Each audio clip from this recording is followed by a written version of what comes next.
Hi, I am Kajer on two wheels, and today we'll be trying the GSX-750Z.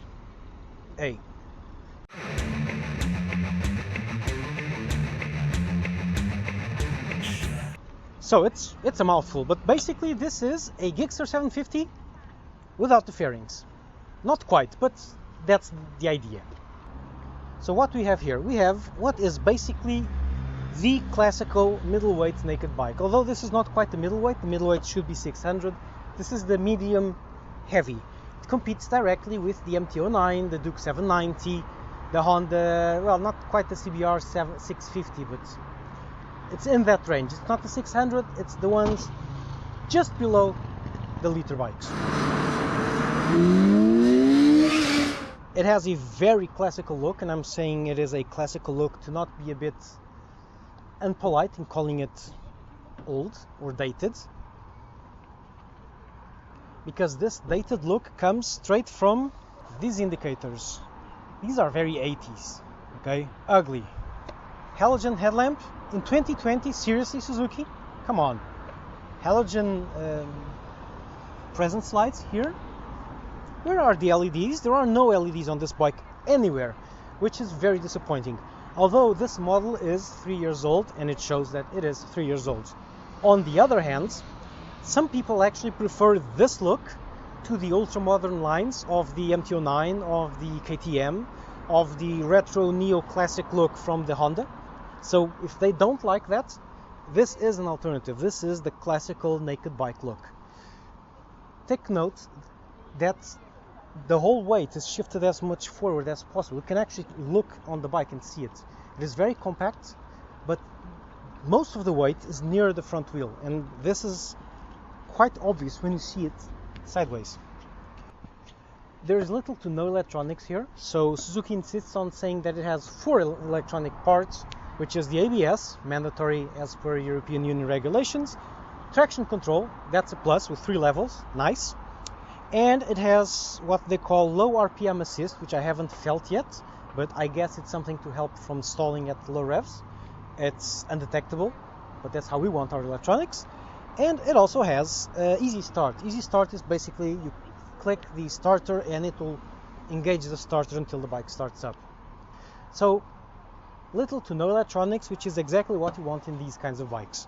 Traction control is a plus though. You can turn it off if you want. So you have the option of using it or not, and then you have the 3 levels. Awesome. Pure naked bike. The instruments are also very classical, simple LCD screen with all the information you might want, controlled with the same layout that I so much loved on the V-Strom, with only 3 buttons, which is all you need. These are also replicated here on the dash on each side of the dash. And so that's basically a classic naked bike. It's not a pillion bike though. The pillion does not have any kind of handles here, it's completely flat.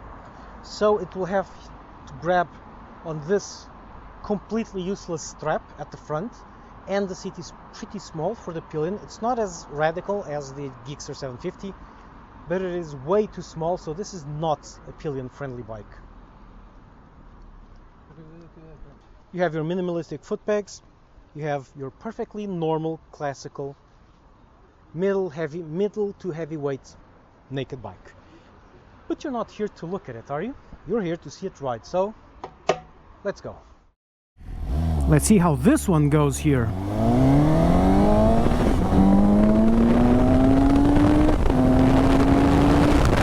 Obviously with 115 horsepower, it is super fast. Although I don't really know how fast, because in true naked fashion the instruments are way down there, so I can't really see them. But I don't want to.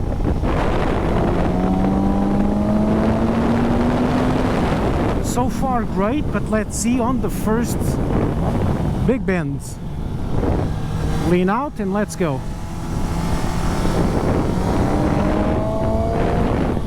This is very much a sports bike. This handles like a dream.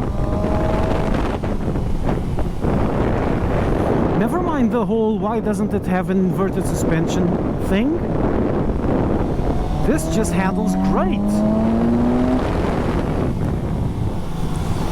agile, like any naked, but extremely stable mid-corner. And smooth in, smooth out. It's just such a smooth bike. Agile without being nervous. It's great. And I would say that this is a road that's too small for it, but it really isn't. Okay, yeah, I'm in second gear, but just copes with this perfectly. Nice! Very nice. This one really shows off some sport bike genes. But it's just more flickable, more agile. But mid-corner, it is on rails, which is great. It's a naked sport bike, basically. I'm not actually surprised, because this is just what Suzuki does. They just make annoyingly perfect bikes for some reason.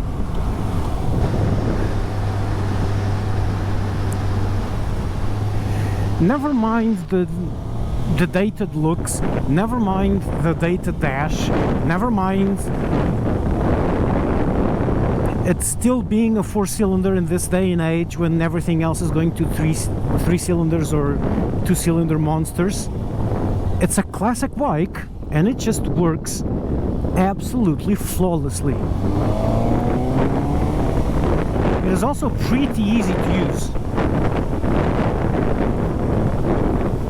Seriously, that's my first actual climb of that. That's the first time I'm turning a wheel on this bike in anger. And then it was that you saw. It's that simple and that easy to ride. It's frankly great. Now let's see the bad pavement simulation.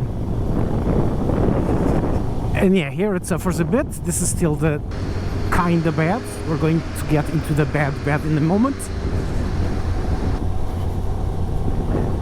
It suffers a bit here. Yeah, this is not very nice. No, it's not horrible, but it's not nice.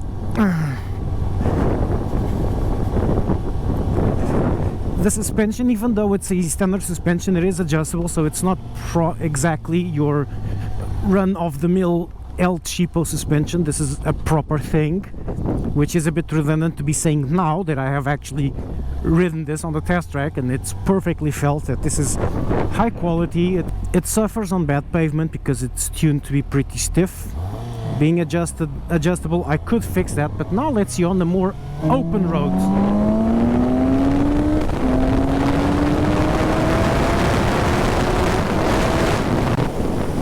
Jesus freaking Christ. I'm not sure how fast I was, but that was way too much, and 100% accidentally too much. It's scary! This is a proper scary bike. Oh my lord, that was amazing! What an engine! And I got a bit carried away because I haven't ridden a 4-cylinder in way too long. The 2-cylinder torque monsters are fun and all, but there's just something special about just hearing a 4-cylinder engine singing away. Instead of roaring the way the 2-cylinders go, they sound like a lion roaring away. The 4-cylinder is tinier. There are 4 little tinier cylinders, so it sings, it doesn't roar. And that was something I missed dearly, to be honest. And here on the open road with bad pavement, as you can see, lots of bumps, lots of pavement changes, undulations, painted lines, different quality asphalt. It's a bike made for this. It's not a sports bike that's made for the billiard table of a circuit. This is made for this. Changing conditions. What a machine for this. Again, I'm comparing this a lot with a sports bike, because this comes, obviously the engine does, and most of the bike also does, come from the GSX-750. But this is a tamer version. It's more rounded, so it can go fast or slow, while the GSX can only go fast, and it just tolerates going slowly, barely tolerates.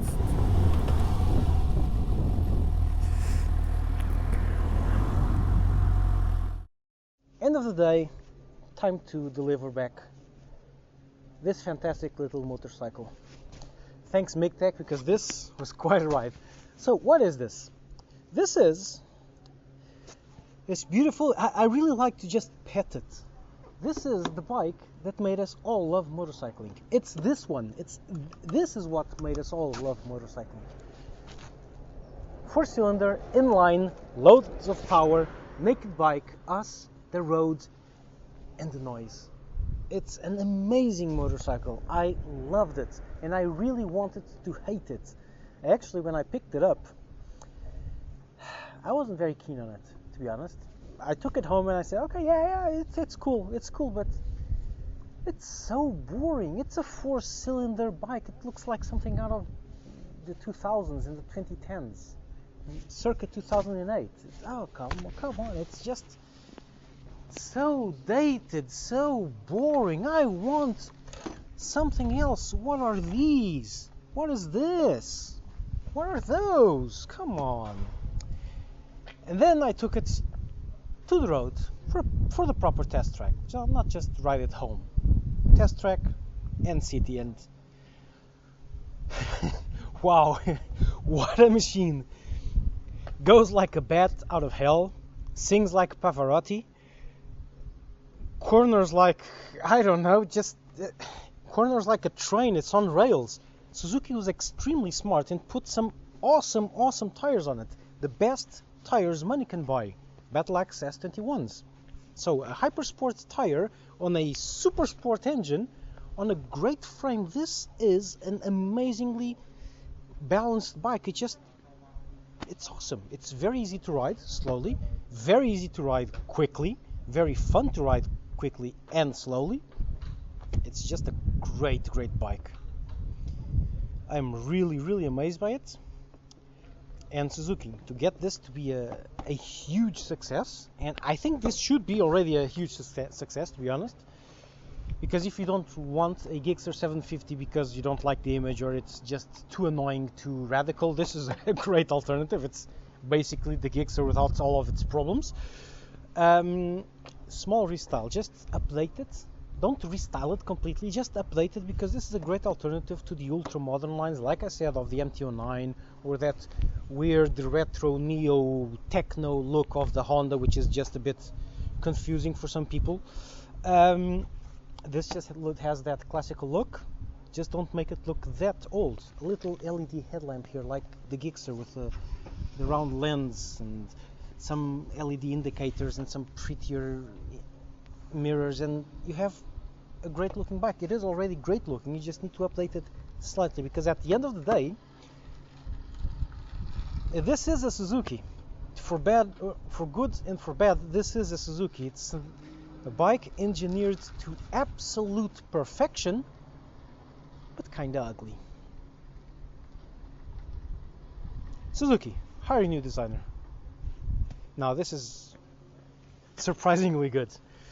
Okay, that's it. I fell in love with this one, and I did not want to. I really did not want to, but I did. That's it. Cager out.